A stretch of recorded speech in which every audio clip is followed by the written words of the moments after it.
আসসালামু আলাইকুম। আজকে দেখানোর চেষ্টা করব আমরা বাজার থেকে গরু কিনে আনার পর আসলে কি করি। তো আমরা মূলত হচ্ছে বাজার থেকে গরু আনার পর এই গরু কিন্তু সরাসরি গোয়ালে বা খামারে নেওয়া যায় না। এই গরুটা হচ্ছে আমাদের বাড়ির সামনে বাইরে রেখে বা রাস্তার পাশে বাঁধ দিয়ে রাখি। তারপর হচ্ছে ওই গরুটা পটাশের পানি দিয়ে গোসল করাইতে কি পরিমাণ পানি লাগে, যতটুকু পরিমাণ পানি লাগে ততটুকু পরিমাণ পানি নেই। এরপর হচ্ছে আপনার 20 টাকার পটাশ নিয়ে বাজার থেকে পটাশ কিনে নিয়ে আসি। তো ওই 20 টাকার পটাশ হচ্ছে পানির সাথে গুইলা, তো ওই পটাশ পানিটা দিয়ে গরুর শরীর ভালো করে ধুয়ে দেওয়া হয়। বিশেষ করে গরুর পাও এবং কোরালিগুলা খুব ভালো করে ধুয়ে দেওয়া হয়। তার কারণ হচ্ছে আপনারা জানেন, বাজারের থেকে গরু আনলে সবসময় একটা আতঙ্কের মধ্যে থাকা লাগে, সেটা হচ্ছে ভাইরাস। তো ভাইরাসের মধ্যে কয়েকটা ভাইরাস আছে। যেমন ধরুন এখন যেটা মহামারী চলতেছে সেটা হচ্ছে আপনার ল্যাম্পি স্কিন ডিজিজ আর হচ্ছে এফএমডি অর্থাৎ খুরা রোগ। তো আমি নর্মালি হচ্ছে এখন বাজারে গিয়ে বা চলাফেরা করে যা দেখলাম যে বাজারের অর্ধেকের বেশি গরু হচ্ছে খুরা রোগে আক্রান্ত। তো এই জন্য এখন আর তখন না, আমরা যখনই বাজার থেকে গরু কিনে আনি তখনই হচ্ছে এই পটাশ আর পানি দেওয়া হচ্ছে গরুর সমস্ত শরীর ধুয়ে দিই। বিশেষ করে পাও এবং লেজটা ভালো করে ধুই।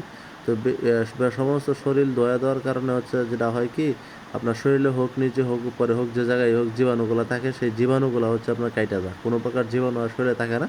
তারপর আমরা সেটাকে খামারে নিয়ে যাই। তো অনেকেই বলছেন যে আসলে পটাশের পানি দিয়ে গোসল করলে গরুর শরীর হচ্ছে কামড়াইতে পারে। তো আপনাদের কথার সাথে আমিও একমত, পটাশ দিয়ে পানি দিয়ে গোসল করলে গরুর শরীর কামড়াইতেই পারে। কিন্তু এই পানি যদি আপনি লং টাইমের জন্য পটাশের পানি রেখে দেন বা এই অবস্থায় গোসল করে রেখে দেন, তাহলে তো সমস্যা হইতেই পারে, এটা স্বাভাবিক। তো আমরা যেটা করি এটা হচ্ছে আমরা পটাশের পানি দিয়ে 1 বালতি 2 বালতি পানি গুইলা এটা দিয়ে আগে হচ্ছে আপনার সমস্ত শরীর ভালো করে ধুয়ে দিই, যেন কোনো প্রকার জীবাণু শরীরে না থাকে। পটাশ কিন্তু জীবাণু মারার জন্য খুবই দুর্দান্ত কার্যকরী, যেন আপনার শরীরে কোনো প্রকার ময়লা না থাকে। আর বিশেষ করে আমরা যে পাওগুলো আছে, গরুর শরীরে যে পাওগুলো আছে, এই পাওগুলো হচ্ছে সবচেয়ে বেশি নজর দিই। পাওগুলো আমি হাতে নিয়ে হচ্ছে হাতের মধ্যে রেখে একদম পায়ের চিপা চাপা যত জায়গা আছে সমস্ত জায়গা জুড়ে হচ্ছে আমি আপনার করে দিই, ধুয়ে দিই। তো আসলে সবটা পানি আমরা দেই নাই, কিছু পানি গাবলার মধ্যে রেখে দিছি। দেখেন লাস্টে পটাশের কিছু পানি গাবলার মধ্যে রেখে দিছি। রাইখে দেওয়া হচ্ছে আপনার পুকুর থেকে ভালো পানি আনতে গেছি। তো এই পুকুরটা হচ্ছে আমাদের বাড়ির সামনে, আমাদেরই পুকুর। তো পুকুর থেকে ভালো পানি আইনে এখন হচ্ছে যেটা আমরা করবো, এটা হচ্ছে আমাদের গরুটা সমস্ত শরীর ধুয়ে দেবো ভালো করে। কারণ এই যে পটাশের পানি দিয়ে জ্বালা পোড়া কিন্তু হইতেই পারে স্বাভাবিক, কারণ এটা হেভি একটা পাওয়ারফুল জিনিস। তো যেন জ্বালা পোড়া না হয়, আমি আগে পটাশের পানি দিয়ে ধুইছি। তো পটাশের পানি দিয়ে ধোয়াতে শরীরে যত জীবাণু ছিল আশা করি ইনশাল্লাহ সমস্ত জীবাণু কেটে গেছে। তো তারপরে হচ্ছে যেন শরীরে জ্বালা পোড়া বা কামড়ানো না হয়, এই জন্য হচ্ছে কিছুক্ষণ পরেই, আপনার সঙ্গে সঙ্গে না, কিছুক্ষণ পরেই আপনার ভালো পরিষ্কার পানি এনে সমস্ত শরীর আবার ধুয়ে দেয়। অর্থাৎ প্রথমে পটাশের পানি দিয়ে ভালো করে ধুয়ে জীবাণুমুক্ত করার পর তারপর হচ্ছে আপনার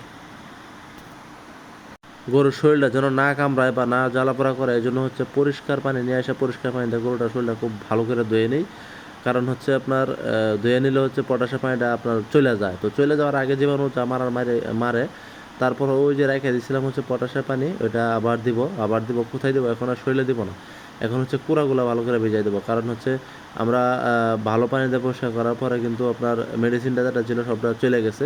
তো এই জন্য খুরা রোগটা আমরা আগেই বলছি যে খুরা রোগ এবং ল্যাম্প স্কিনে যদি ভালো আমরা এটা হচ্ছে আপনার নজরদারি রাখি বেশি। তো যেহেতু আগে পরিষ্কার পানিটা ধোয়াতে পটাশের পানিটা চলে গেছে, তাই পটাশের পানি রেখে দিয়েছিলাম। এই পটাশের পানিটা দিয়ে আমরা গরুর পাগুলো আরেকটু ভালো করে ধুয়ে দিয়েছি, যেন পায়ে কোনো প্রকার কোনো সমস্যা না থাকে, আপনার ভাইরাস যেন না থাকে। তো ভাইরাস থাকলে বা জীবাণু থাকলে জীবাণুগুলো ধ্বংস হয়ে যায়, এই জন্য আগেও দিছি। এবং সাদা পানি দিয়ে পরিপূর্ণ গোসল করানোর পরে এখন শুধু পায়েগুলো এবং লেজটার মধ্যে দিয়ে দিছি।